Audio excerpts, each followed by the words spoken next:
me, have you ever shot for a magazine? Have you ever done this? I feel like whenever I say I'm a photographer, this is like the one question people ask me. Just another sunny day in Southern California. So today we are going to talk about magazine covers, how they shoot a cover, the process of working towards your first cover, and all that jazz. So stay tuned. I got y'all. You've been missing on a little slice of heaven.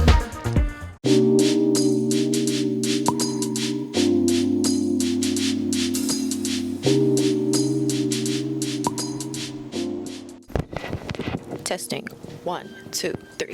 What's up, guys? Welcome back to the channel. Today I want to talk to you guys about magazine covers. If you know my work, you know that I've shot a few. I'll show some here. You know, magazine covers was really something that I wanted in my portfolio for many reasons. Shooting a cover is fun.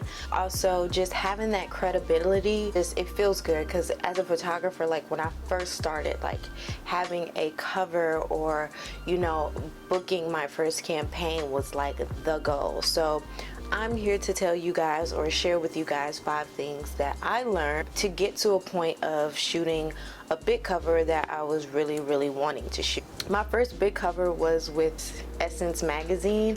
I've actually done 2 covers with Essence, so it's been a really crazy journey, but really blessed journey. I'm going to show you guys how I pretty much kind of set myself up to kind of manifest that into my reality, and what things you need to be working on to get yourself to that next level. So number 1 would be to practice. The first thing I started doing when I decided like I want to really shoot a magazine cover was I decided to practice, and what I would do was focus on how I saw magazine covers and try to shoot to that kind of style.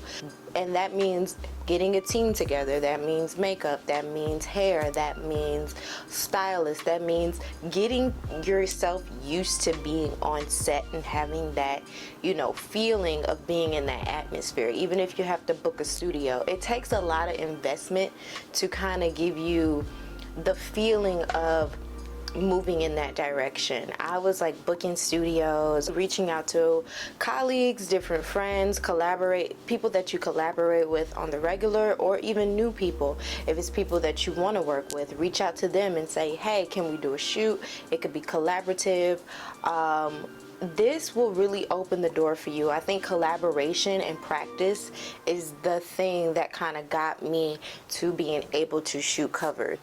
A lot of the smaller magazine covers that I shot was through friends, like friends that have magazines. So it's really good to collaborate and practice with other people to open those doors. Number 2 would be to do your research on previous covers shot at magazines that you may possibly like. For example, ID magazine, that's one of my favorite magazines.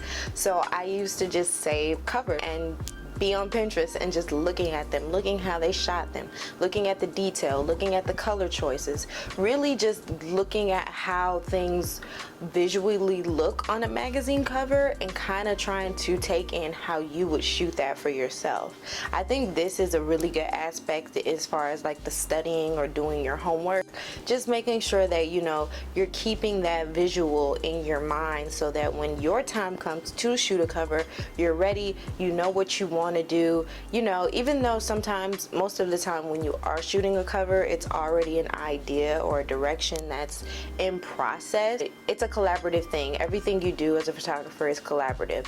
So you're gonna, at the end of the day, be collaborating anyway, which is why I think practicing and collaboration was the first on the list. Definitely be saving magazine covers from, I remember even saving like older magazine covers like Ebony or like Jet magazine, just looking at how they shot things back then, and kind of trying to get a style for yourself when it comes to thinking about shooting a cover. Number 3 would be to shoot for smaller magazines. Don't be opposed to taking on smaller magazines and shooting for them.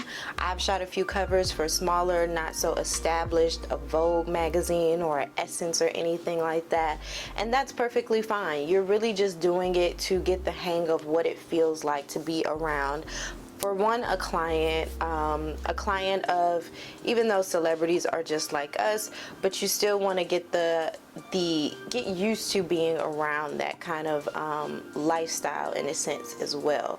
So when I would shoot for smaller magazines, I was just going with getting myself organized and prepared for manifesting what was to come for larger magazines. Number 4 is going to be kind of, well, I guess it's not that hard in this day and age because everybody has social media, Instagrams, Twitters. But the fourth one is going to be to search for producers that work at these different magazines. Most of the magazines are digital right now anyway, so reaching out to these different producers, even if they don't respond, letting them know that you are a photographer, letting them know that you exist, letting them know that your work exists, following up with emails and letting them know that you have new work. This is a good way for you to kind of head in the direction for booking covers. This is something that I learned last year, to reach out more to producers. You just basically send an email if they don't know you, introduce yourself, show things that you've previously done. This is where having, covers or just practice covers comes in handy, because you can then send them to them so that they know that you have the experience of shooting a cover.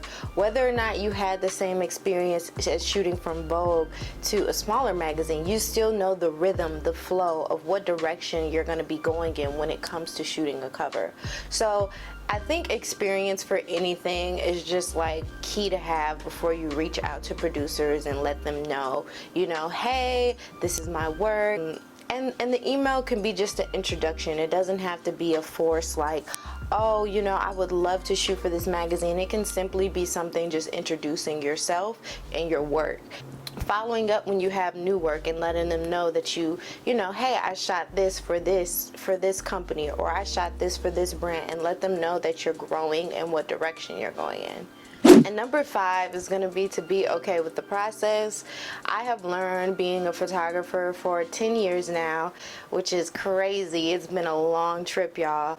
But I've learned that being open to the journey is very, very important, and understanding that this is a process and you're not gonna, get your dream gig tomorrow. You're gonna have to work towards it. And that's the thing about manifesting these things for me, is that you have to show up, you have to put in the work, and you have to do the necessary steps to get from one point to the next. But you have to enjoy it along the way and really be looking forward to growth, looking forward to meeting new people and collaborating and having new experiences ultimately.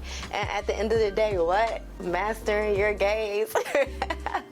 Hopefully, guys, these 5 tips helped you guys steer you in the right direction to maybe possibly shooting your first cover, or even your 5th or 4th. I don't know who's watching this, so I'll be back with more videos. Make sure you like, subscribe, and hit the bell notification for updates. Y'all know the drill. Peace.